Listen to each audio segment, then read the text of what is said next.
Halo guys, dalam minggu ini ada dua berita penting mengenai serangan jantung di lapangan sepak bola. Yang pertama adalah Christian Eriksen ya, yang terkena serangan jantung di lapangan sepak bola. Kemudian Marcus Kido, dia seorang legenda badminton di Indonesia ya. Dia adalah peraih medali emas Olimpiade Beijing tahun 2008. Nah, Eriksen sempat meninggal di tempat loh.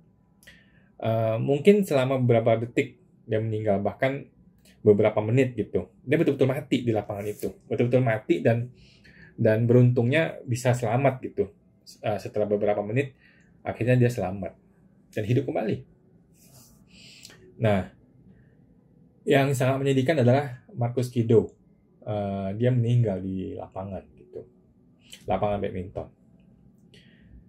Konon katanya sakit jantung ini adalah sakit yang paling menyakitkan guys. Jadi kalau lu kena serangan jantung ya, lu nggak akan bisa selamat. Maksudnya lu nggak akan bisa selamat sendiri gitu. Lu nggak akan sempat meraih handphone, terus mau telepon kondisi darurat, mau telepon ambulans dan sebagainya, lu nggak akan sempat. Karena ketika lu serangan jantung, in seconds, dalam waktu beberapa detik, lu akan collapse gitu. Lu akan kehilangan kesadaran. Jadi no chance to survive alone kalau lu kena serangan jantung gitu. Nah, kenapa berita ini gue angkat di channel YouTube ini? Karena gue merasa gue dekat dengan kondisi ini gitu. Kenapa begitu? Pertama, gue adalah olahragawan aktif. Gue berolahraga secara aktif dari zaman dulu, dari zaman gue masih sekolah, masih SMP, SMA gitu. Gue berolahraga secara rutin gitu. Nah, gue tuh berolahraga dari setiap minggu minimal 2-3 hari gue berolahraga gitu. Entah itu nge-gym, badminton, dan gue cukup aktif di badminton, bahkan seminggu minimal sekali, bahkan kadang-kadang 2 kali seminggu gue olahraga badminton gitu. Jadi gue merasa gue punya kesamaan dengan mereka, dengan Eriksen dan Marcus Kido ini. Gue merasa gue ini olahragawan. Gue punya pola hidup yang mirip-mirip dengan mereka gitu loh. Jadi mereka berolahraga secara aktif, gue juga olahraga secara aktif gitu. Jadi gue merasa gue punya kondisi yang mirip dengan mereka. Gue berolahraga juga capek, juga ngos-ngosan, dan anytime bisa terjadi masalah seperti yang dialami oleh mereka gitu. Jadi inilah kenapa gue cukup concern mengenai hal ini gitu. Gue juga mempraktekkan hidup sehat seperti para olahragawan. Kita nggak usah ragukan lah ya, olahragawan seperti Eriksen gitu kan dia pemain nasional. Kita nggak usah ragukan dia minum sehat, makanannya sehat, vitaminnya lengkap, check up juga rutin gitu. Jadi kita nggak usah khawatir dengan kesehatan mereka gitu. Nah, gue juga cukup concern dengan kesehatan. Gue makan juga sehat, gue minum vitamin, dan ternyata hal itu tidak cukup juga gitu loh. Nggak langsung bisa serta-merta kita bisa selamat gitu. Itu masalahnya. Nah, by the way, Marcus baru berumur 36 tahun guys. 36 tahun. Gue barusan tahun ini berumur 33 tahun. Sedangkan Marcus berusia 36 tahun. Jadi masih sangat muda. Bahkan Eriksen kalau nggak salah masih berumur 29 tahun, guys. 29 tahun jatuh di lapangan karena serangan jantung.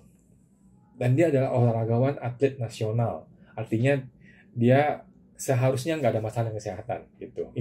Jadi seharusnya ini bukanlah masalah gara-gara pola hidup dia yang salah gitu. Karena seorang atlet pasti sudah diatur makan dan minumnya dengan baik. Gitu. Alasan kedua kenapa gue angkat ini, kenapa gue cukup concern dengan ini adalah karena serangan jantung itu dekat dengan gue gitu.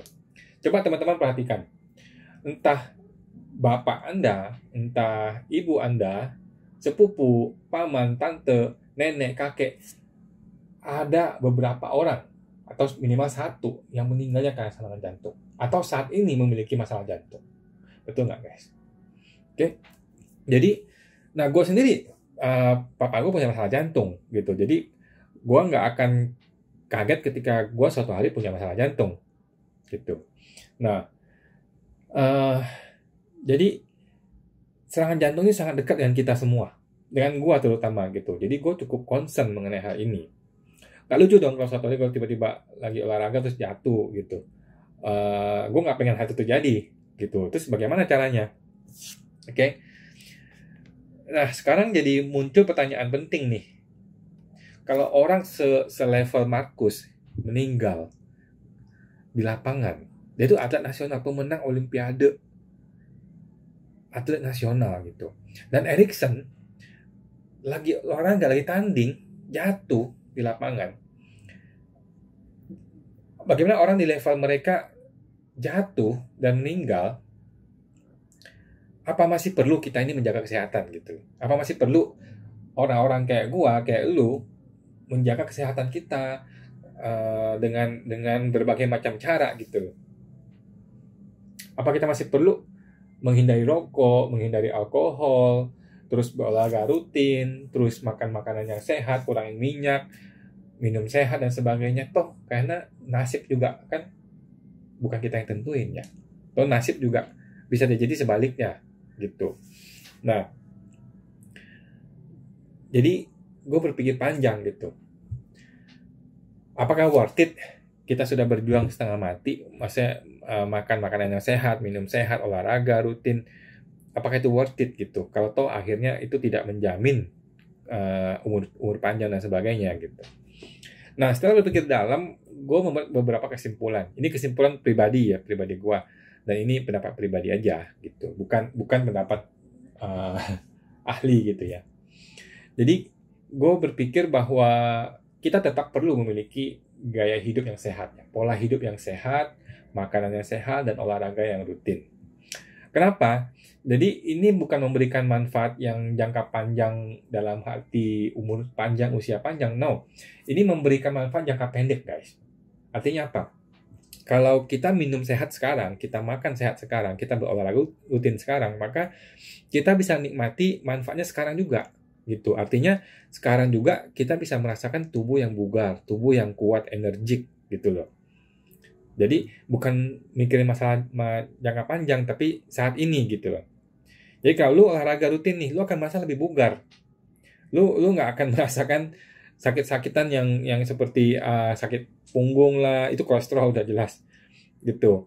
Hal-hal seperti itu akan bisa berkurang kalau kita rajin olahraga gitu. Pola makan yang sehat juga bagus.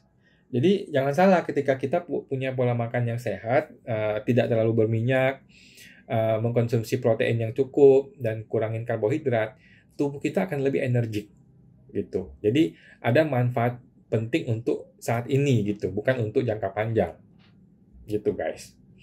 Oke.